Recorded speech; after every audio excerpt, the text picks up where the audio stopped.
If I could, I'd like to call the June 16th, 2020 Village Board meeting, which is being held remotely per the governor and IDPH guidelines. So I'd like to call the meeting to order. And Heidi, would you please lead us in the pledge? I pledge allegiance to the flag of the United States of America, to the republic for which it stands, one nation, indivisible, liberty and justice for all. Thank you, Heidi. I am here at Village Hall, and there currently are no members of the public in attendance. Allison, would you please do the roll call? Trustee Lindy? Here. Trustee Herron? Here. Trustee Walter? Here. Trustee Montalto? Here. Trustee Conan? Here. Trustee Cook? Here. And President Michaels? Here. Okay, we have a quorum. Thank you all for being in attendance and all of staff being here as well. There's no public hearings and no appointments and presentations. Any public comment? We did not receive any public comments through our email address. Okay. And Walter is the only caller that is online. So it does not appear to have anybody from the public to make public comments.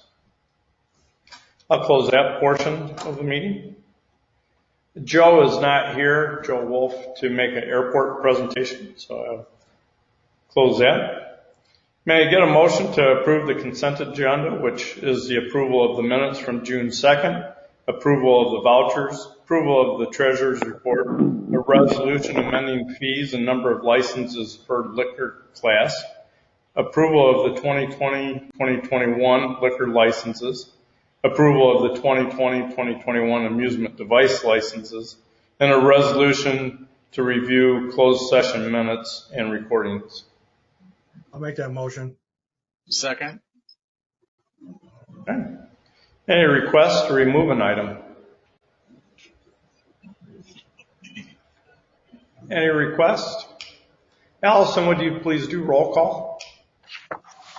Trustee Montalto? Aye. Trustee Herron? Aye.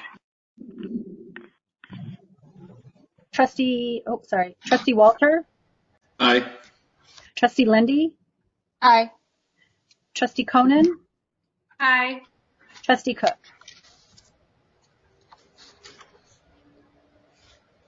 Trustee Cook, you're on mute. Sorry. I'm having problems tonight with the phone. Aye. Thank you. Okay. The consent agenda is approved.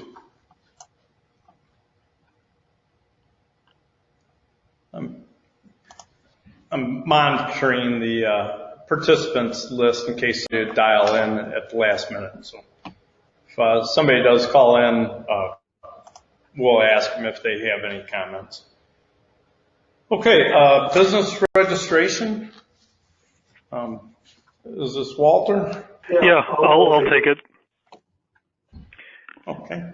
So we're resurrecting a proposal that we brought to the board years ago, and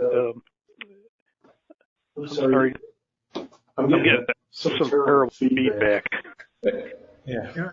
Walter's got two. So if I get distracted. Walter, if you mute, there you go. Yep. Got it. All right. Sorry about that.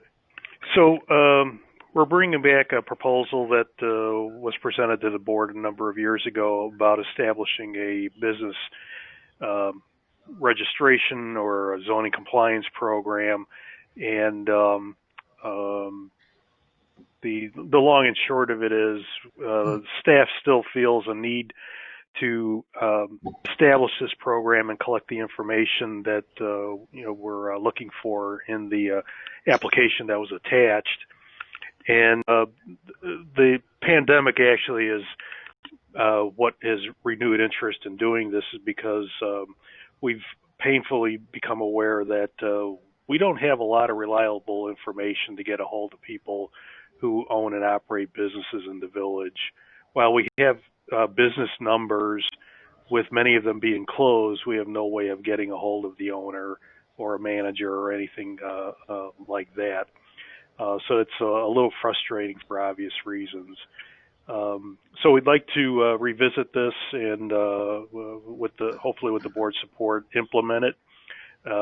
We do need to amend the zoning ordinance in order to adopt this program. So that would be the first step in the process if the board approves of the program.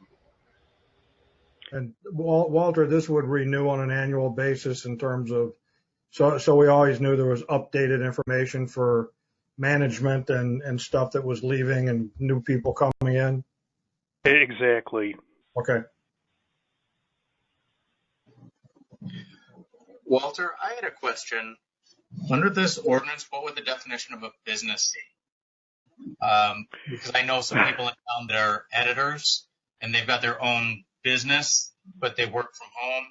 I don't know, would Pamper Chef or like Norwex or anything like that be a business? Or there was another gentleman in town who restores weapons as sort of a side job. He restores old rifle, like historic rifle, and he probably does 3 a year. But are those all, like, what is the definition of, is it a brick and mortar or just something to earn income?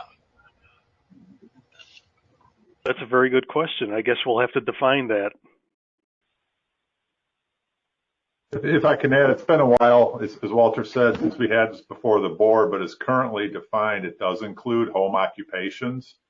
And one of the things I also want to point out was mentioned in the board report that this is a concern for the police department, and Pat can certainly chime in on that, because whether it's a brick and mortar facility or a home-based occupation, and you mentioned a guy who does restoration of firearms, it would be I would say it's important for the public safety individuals to know what they're potentially walking into. If are there hazardous materials, if there's a fire in a business or home, it would be nice to know in advance, that there could be gunpowder or other items in there or chemicals that could be dangerous. So that is a facet of it that we think is important and good to have. I think it's a total overreach. It's none of our business. And you're going to tick off the business owners like you wouldn't believe. DeKalb does this with apartment owners, and it's created nothing but animosity and anger. And, they've taken it more steps, and they make you pay for it too. But I'm not in favor of it, and I think it's a bad move. It's going to send the wrong message to the businesses.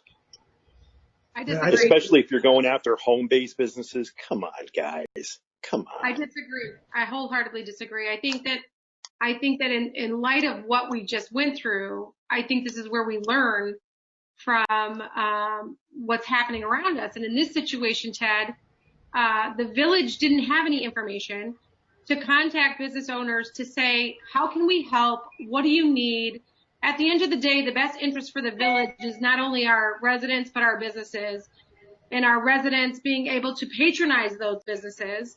And if the chamber is inoperative, like it was, and they were not operating, let's just say, there's no one to talk to our business owners. We don't have current information. I think that maybe if you think this is an overreach, then you need to scale back or where your concerns are within this application. But I wholeheartedly believe that the village of Sugar Grove should have information to contact their business owners. This was such a, in my opinion, a stress situation where you couldn't get a hold of anybody, and we didn't have any basis to go to. So I wholeheartedly support something where we have contact information for our business owners. I don't think it's a way to police them, scrutinize them. It's a way to contact them, support them, and help them. And I think there needs to be, that message needs to be put out there. I have to, Now, what? if I could, just real quickly, I know this is a rarity, but I'm going to side with Jen on this one.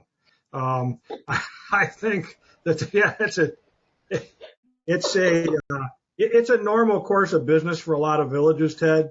I know for decades where I used to work in Lombard, we typically would do this, and the primary purpose of it was to have key holder information.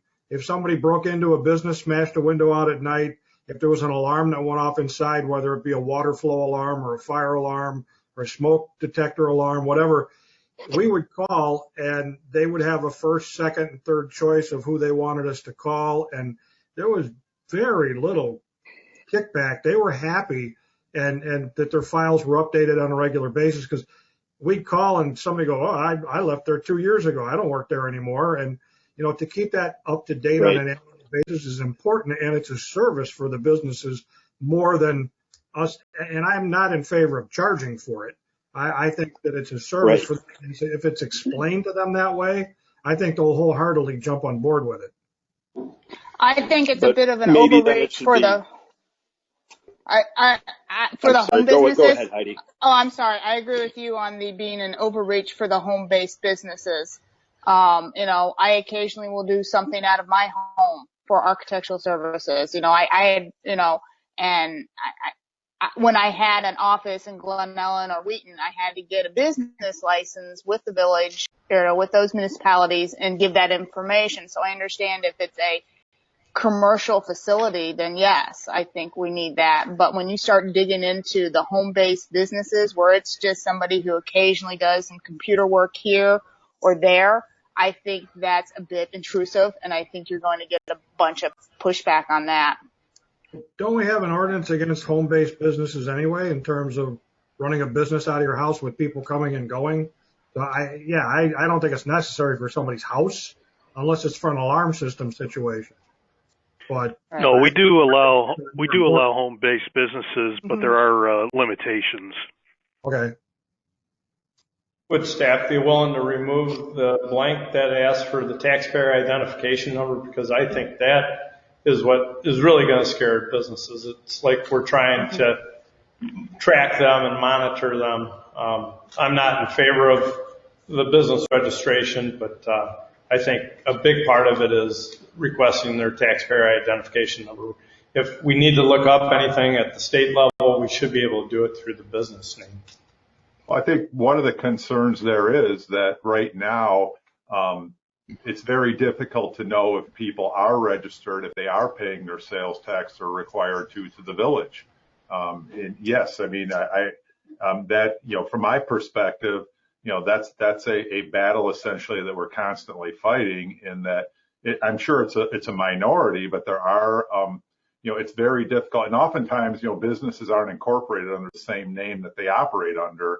So, you know, we do get a sales tax report from the state that lists all the businesses that are remitting, and it's difficult to reconcile it to make sure that people actually are paying the required sales tax. And it is, it's public information through the state. So it is a trap then. Brent. So it's a trap. I would not say it's a trap, Ted, and none of us ever were trying to. It's a trap to get the taxes, right? A trap would mean it was something that was unintentional. And, you know, so I'm freely stating that I think it's appropriate. But it's a slippery slope. All I'm saying is I think it's appropriate for the village to know what businesses are operating within the village. That's just my opinion. If the board doesn't want to, if the board is not interested in what people are doing in their own home, what kind of businesses they may or may not be running out of there, whether they do or don't meet the zoning requirements, that's a policy decision. And I'll respect whatever you decide. But I don't think it's fair to say it's a trap or a trick or. Well, one thing I want to go back to, Jen, you mentioned something about reaching out to people. And was it one of the specific, when we needed to get a hold of people, what would be a specific example? Is it some of the events that happened recently, or did we have a problem getting hold of somebody, or is there, I mean, I'm open to discussing and trying to understand, but was it for what situation, I guess? Okay, so through Sean, I sit with Sean and Brent and Walter on that EDC task force, and there was a collaboration in several meetings with the Chamber of Commerce, and Beth Goncher had asked Walter to share business information with the Chamber so that they could then share any information that was out there for them to be, I can't even, my brain is drawing a blank, but the policies that were out there for them to, whether it be the PP, what was it, personal protection program? So things like that, where they were trying to say, do you know about this? How is your business doing? We were truly trying to help businesses in any way we can. And we didn't have a good database of information. And nor did the chamber. So for us to actually reach out, not asking for money, but in ways of support and sharing information, we couldn't do that. I think to that point, Brent had asked us to talk to the county board, Bill Leonard or Terry Hunt or some of those representatives up there for the COVID money. When I talked to Terry, one of the things he said that nobody in the county has done yet, the only thing that anybody in the county has done so far is just said, hey, can we have money? But what they need, what he said that's missing from a lot of that is specific information on how those businesses you have, like the money that's going to get divvied out, to how they can prove that they lost money. So if we know that there are businesses, we can reach out to them and find out how they lost. If they can prove that they lost money, then we can help them maybe get some of that back from the federal government. But we don't, like, I think what I'm hearing Jen say is we don't have that information right now. And so that's correct. I think would be an issue. Where this What type of penalty would there be if a business doesn't register? And how do you implement that penalty?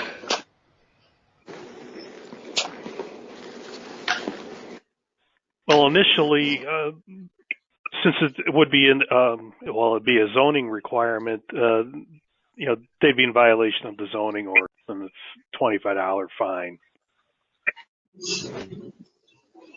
But we probably never even know for most of those. I believe the program that I was familiar with, there was a scale too with that. Not for this town, but usually they'll start with like a $25 fine, then it'll go up to like a 50, 75, 100, whatever. It'll multiply if they don't pay it, if they keep not doing it. Kind of like a false alarm type of thing when you're responding to burglar alarms. That might be a way to handle it too. Yeah, I personally think it's going to be a tough ordinance to maintain and a tough task, and it's going to require a lot of personnel time. And I think it's going to be like the old vehicle stickers where we ask people to register their cars just to monitor who was down, and we had a ton of pushback. So I tend to agree with Ted that this is going to make the business community more suspect of the village than really want to work with us. What if we start off with baby steps and do a mailer to the businesses that we're aware of, the brick and mortar businesses, whatever, whoever's on the business list, send a letter just asking them for notification information. So just tell them, the burglar alarm thing. We're trying to get first, second, and third key holders who you want us to call in case we have to respond to your business for something. That'll at least give us a database to start with. It's a voluntary thing. If they want to fill it out and send it back in or drop it off at the police department. I mean, we used to have the police officers hand deliver them, and it got guys out of their squad, got them visiting the businesses, got to know the business people. I mean, it was like a PR thing. And all you got to, this is what it's going to do for you. And if you fill it out, just send it back to us. We'll add it in the database so we know who to call in the middle of the night. And I'd be in favor of that and working with the chamber to see if they could get their members to fill it out as well, because I think getting the chamber to buy in is important. I think that might be a good place to start.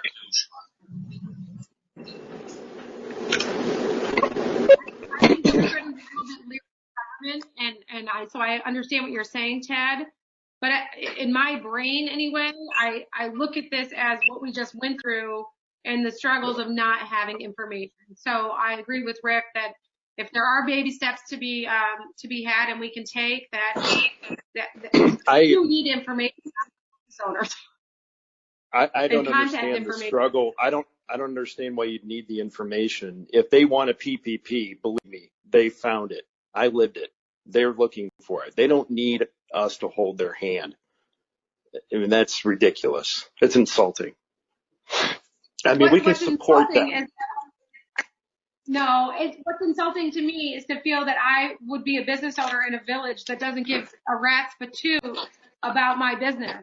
At the end of the day, we have to step back, and maybe this is my naive brain in thinking I want the village to be a place people feel like they can call and get resolution without them worrying about them, paying a fine and getting a tax.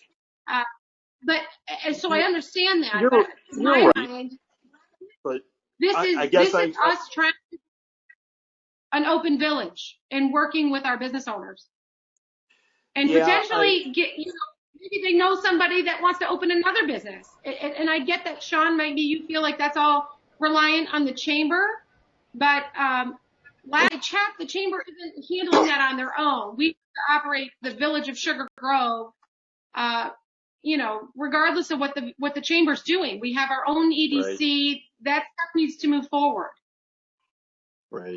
Oh, it was, John, basically to work in cooperation with the chamber, because I think if we had to buy in, it could help us promote this project a lot quicker. And you're right. Awesome. I guess what I was envisioning was something that shows up that's more punitive, and I know that we wouldn't come across that way. But if we did, it's just the last thing a business owner is going to want to see. But, I definitely want to be open and work with people. But I'm being overly cautious about just ticking people off with one more thing. But if it is sold the right way, if it's presented the correct way, and I think I would probably agree. I mean, if somebody wants to try to talk to the chamber, great, but you may just have to do it unilaterally. But I don't know. Well, you have to keep in mind one thing. Not every business owner in Sugar Grove is a chamber member. So right. when you're trying to work in collaboration with them in a crisis, they don't have all our business owners because not everyone's a chamber member. So when they are coming to the village and saying, do you have contact information? And we're like, no, we don't have anything. How do we get a hold of people? That's a problem. Basic contact information to work with our businesses, I think, is crucial. Not a way to tax them, because you know me. I'm going to be like, don't tax them more. That's not what it's about. It's about trying to work with our business owners and let the current owners in the village realize that they have a partnership in where they operate their business. Well, and like I say, Ted, I'm all about the security aspect of it. In light of the current events that's been going on in a lot of communities around us with window storefronts being broken out and stuff, what are you going to do if we have a bunch of businesses that get the windows broken out? If we can't have officers stand and guard the business all night, we don't have enough. We have to be able to notify somebody to say, hey, you're missing a window. You need to contact the board up service and come out and secure your stuff. We'll stand by till you get here, but we can't have an officer there till the next morning or Monday morning if it's a Friday night when they come back to open up. Nor would I ever expect an officer to do that kind of thing. I know, but you're right. It's an extraordinary event that I wouldn't have thought of. I certainly would have never crossed my mind the last time this came up, thinking about that kind of thing. And, here we are. So things have changed. And what kind of bad press would we get if officers took the report and then left and the business is still unsecured? You know, that's going to be something we'd have to answer for too. So I think at least having some kind of voluntary thing, and we could at least fall back on, hey, we sent out, forms to all the businesses that we're aware of in town, asking them for contact information, like I said, with a baby step. So at least we contact someone in an emergency. If they fail to return it, that's on them, not on us. Okay. All right. Well, I just think if you make it mandatory for the home-based businesses, you're going to get pushback on that, because then it's people feel you're invading their home in a sense. And if someone just does something on their computer, a couple times, a year, or they do something small, they're not dealing with products or anything like that, that's a danger. There's a lot of people who do home-based business, just basically they're just sitting on their computer during the day. Especially now that people are doing a lot of remote. I think if you start requiring them to give all kinds of information, I think you're going to get pushback on that. I have no problem at all with the storefronts, with things that are zoned commercially. Absolutely, you need to give that information if something were to be damaged on that property. But otherwise, I think it's a little bit of an overreach, at least for right now.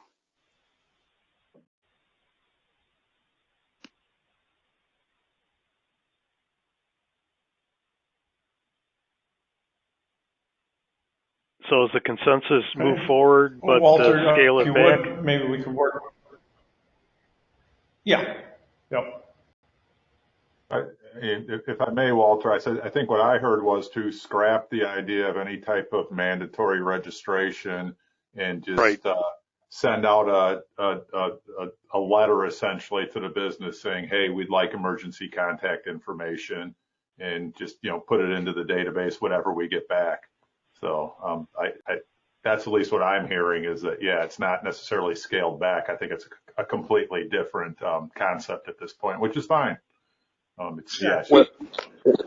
would put first, like I say, at the bottom of the letter explaining it, you could just put number 1, 2, 3, please list your first, second, and third contact name and phone number. And because, there are some business owners who don't want to be called in the middle of the night.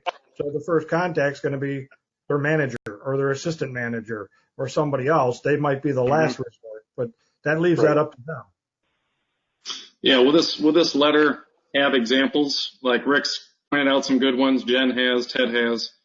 Not an exhaustive list, but at least if you're just going to give an optional request out there to ask for contact information, many will just throw it in the trash, ignore it. But if you give the real reasons, a list of the benefits, it gets them thinking, this is a good idea for my business. So. Yeah, absolutely. Okay. Maybe you could put a copy out to us before it goes out so we could tweak it in case someone sees something they want to put on there. I'm a little concerned that the completely voluntary response may not be what you're looking for. And Rick, I really liked what you talked about.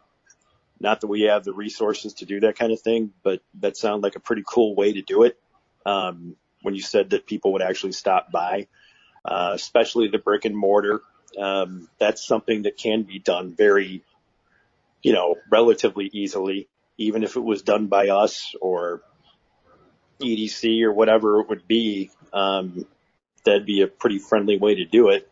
But man, I don't know. I'm just hashing this over, and I hope we get a good response for the voluntary. Well, if somebody stops by, you're not always going to get the owner. You may get employees, but you could explain. No, of course. Yeah, you're right. Yeah.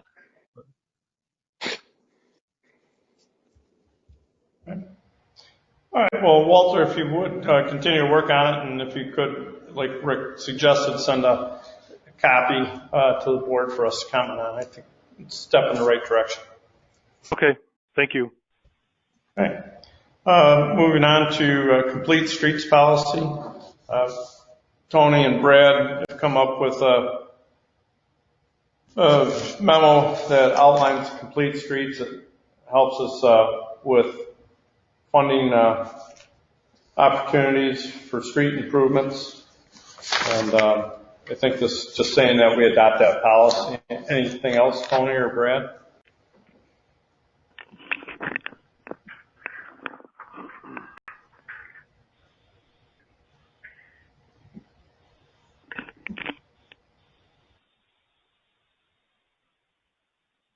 I think Tony's talking, but we can't hear him.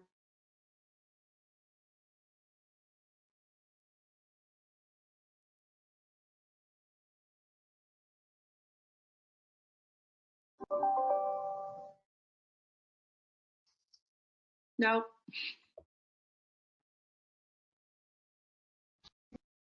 I apologize. I had a poor internet connection. I don't know if anybody's been talking. Well, Tony was probably just going to turn it over to Michelle anyway, so I don't know if Michelle's connection will work. Sure. So the complete streets policy, this stemmed from some of the grants we tried to apply for, some of the funding through the county, et cetera. You get additional points for when you've adopted a complete streets policy. So what we're saying basically in this is that we will make efforts to make it a complete street, bicycle paths, et cetera, sidewalks, landscaping, as funds allow. So it's just kind of, saying we're going to make that effort if we can. I don't know if Tony's still there and wants to add anything, but that's the gist of it. Thank you, Michelle. We still can't hear you, Tony. Sorry.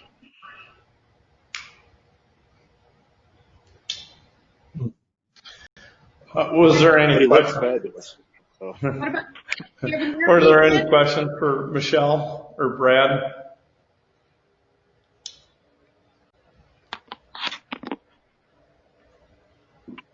Okay. I'm hoping I'm not cutting anybody off. We'll put this on the agenda for next week, and hopefully we have a better internet connection. And if we need to discuss it, we could discuss it more next week. But I think it's pretty self-explanatory.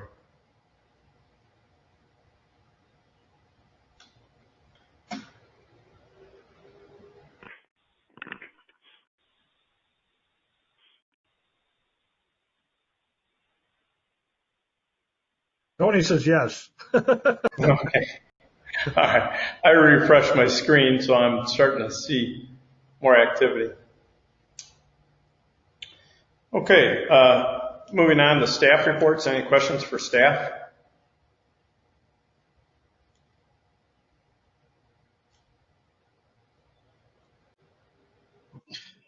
I had one question for Chief Rollins.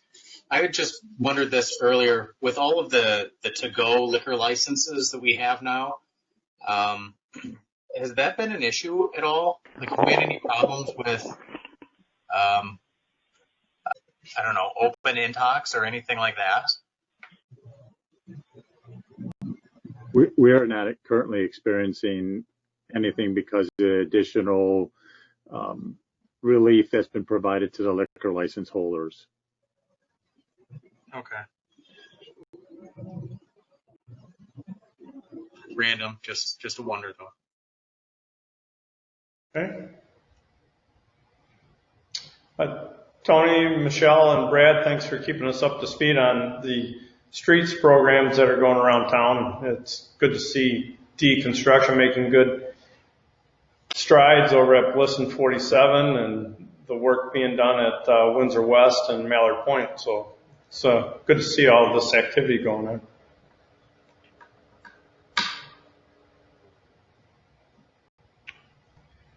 Okay, any other questions for staff? Okay, trustee reports. Heidi? I have nothing to report. Okay. Jen? The only thing I wanted to bring up, I mentioned it to Brent on Monday when I spoke to him on the phone.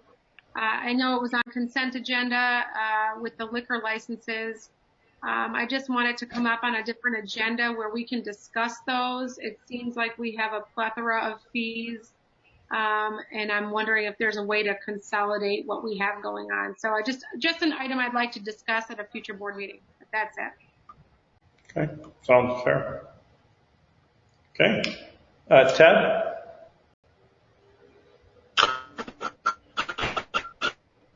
Nothing new for me.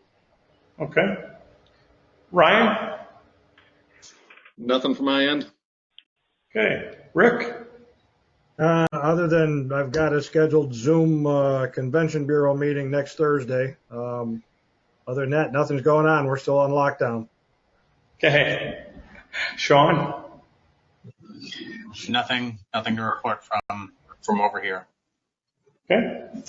President's report. I was asked to make a presentation to the Geneva Lions Club, and I did that yesterday on Zoom, and it went well, and it was always nice to talk about the village to other communities.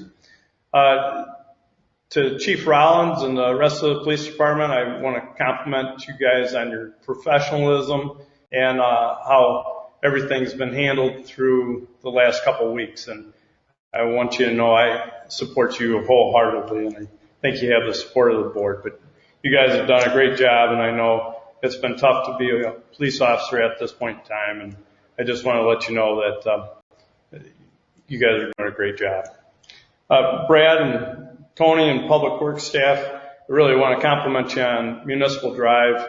I don't think it's ever looked better with the suckers cut down and the mulch rings put around the trees, so please keep up the good work.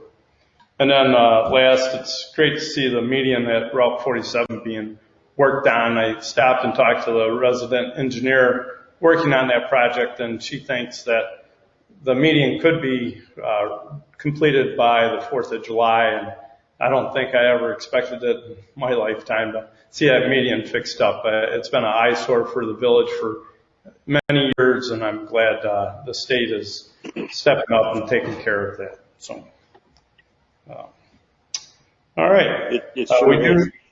Are they going to do anything else to make it look? Are they going to do anything to make it look nice, or just putting the new one in?